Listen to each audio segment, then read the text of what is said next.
Okay, we're at the 1C event in Prague here with Ingmar.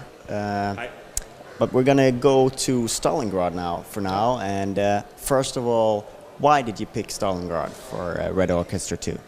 Basically, because it is the biggest turning point in World War II. But also, it is a battle that basically had everything in it. It had the end of the hot summer in August '42, all the way up into the extreme winter of 1943, February 1943.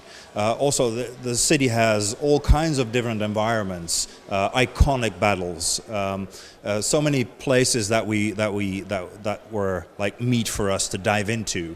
It was actually, a very easy pick for us. Perhaps you would assume that picking just one place would limit your choices in terms of maps and stuff like that, but perhaps that's the opposite is true. No, I think the opposite is true. It gave us the opportunity to actually dive in deep into what we were doing. We've had an interest in the Eastern Front as from the first game. It's one of the things that actually attracted me as a developer, game developer, to actually start working on. It was unknown territory for me, actually, as a Westerner. And it just grabbed us, and we have massive amounts of research, and it captivated us, and it's something we love to do. And the city as a whole, including the outskirts, including the landscape around it, has so many different types of places. Like the Battle of Stalingrad was a mini world war on its own. It was gruesome, it was hard.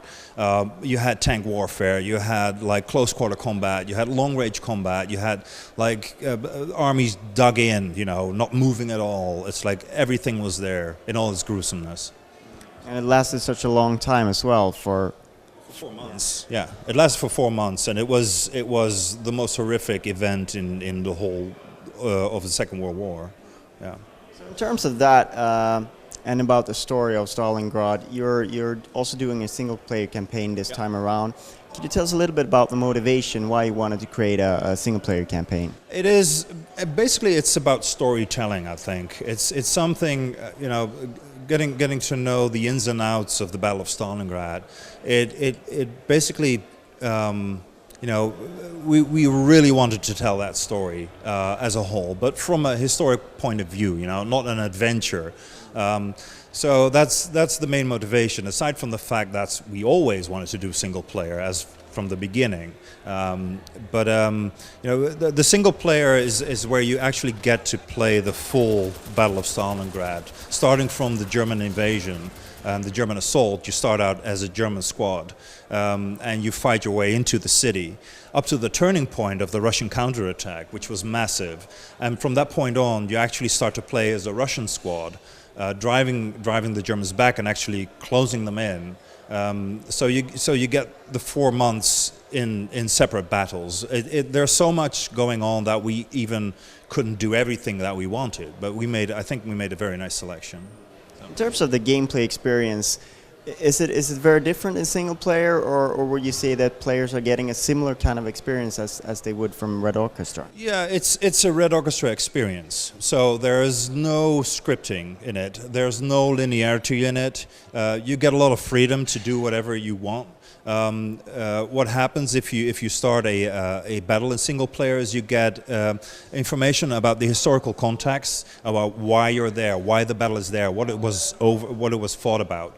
And after that historical information, you get a tactical briefing from your commander as what is expected of you in the game level itself. So you get assignments, and you just get a playing field, and you basically on your own at that point. You just have to figure out yourself how you're going to attack these goals.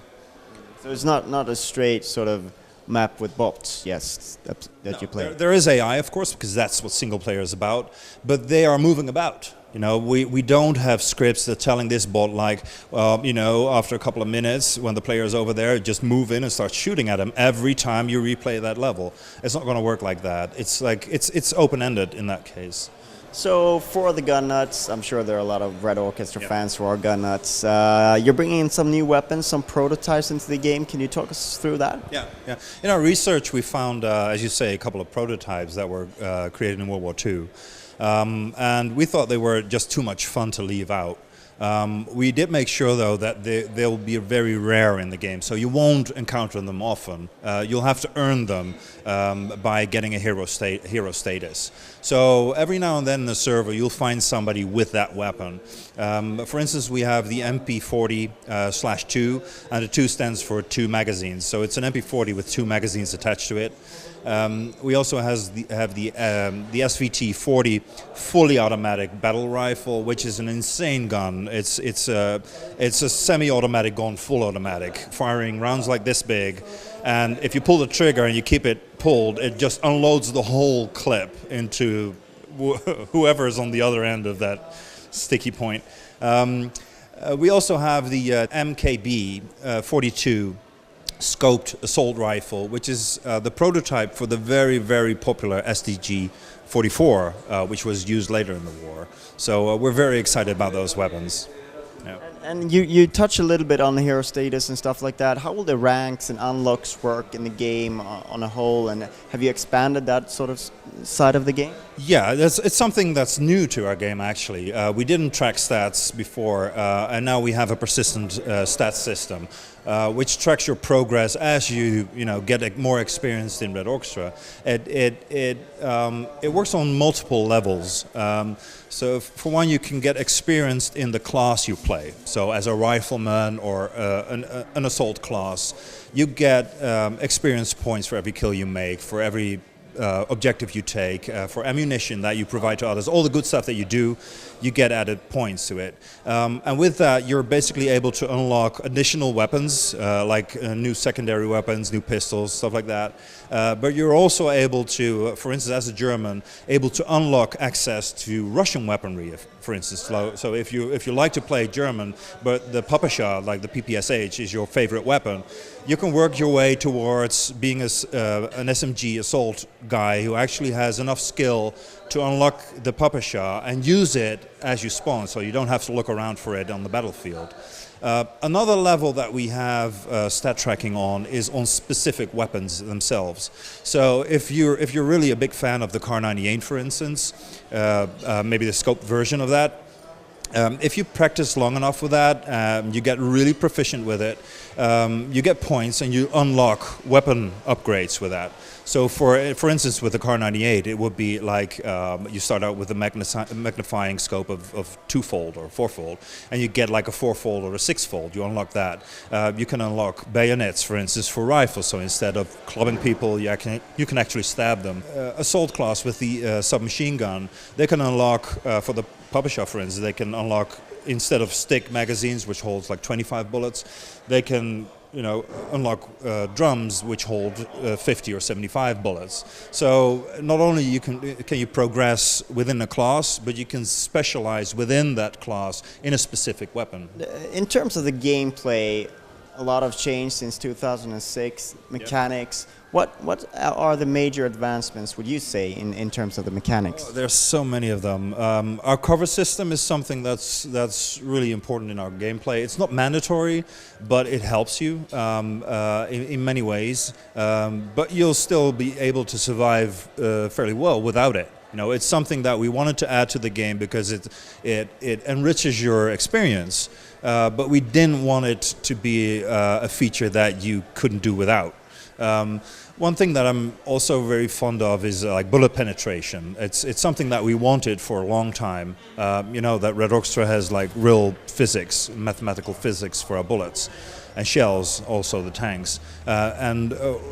What we added right now with bullet penetration is that depending on the round you're firing, so which weapon you have in your hands, and the stuff that you're shooting at, the bullet actually can penetrate material and come out on the other end and still be lethal.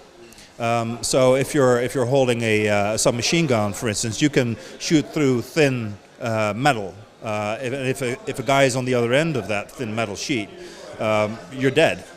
He's dead. But those bullets, the rifle bullets, they won't penetrate, for instance, a brick wall, like a single brick wall. But rifle bullets do. They have high velocity, they have way more mass. And it results in a whole new type of gameplay, which is very exciting. Because cover is no longer cover at at all situations. You know, if you're a rifleman or say a light machine gunner and you see somebody behind a window and he's taking cover behind the wall, you can actually attempt to kill him just shooting through the wall where you think that guy is, and it's big fun. I like it a lot. There's so many features, like the tank warfare. The tanks, they're just so detailed and enriched. We added multiplayer modes to our core multiplayer mode, which was territory. We have countdown, which is a way more tactical way of playing Red Orchestra, where sneak and peek is like the way to go, because you got one life per objective instead of, you know, respawn waves. And we have, which is fun as well, you know, we have a pickup mode in multiplayer where you pick up and play if you're in the mood for killing people, where you have no objectives but just, you know, kill the other team is what your objective is. Kill as many as possible if you can. The twitch to that is that you basically is that you respawn close to the vicinity of where your teammates are. So if they're hiding in a building, you'll spawn in that building as well. So you get these pockets of resistance that are very exciting.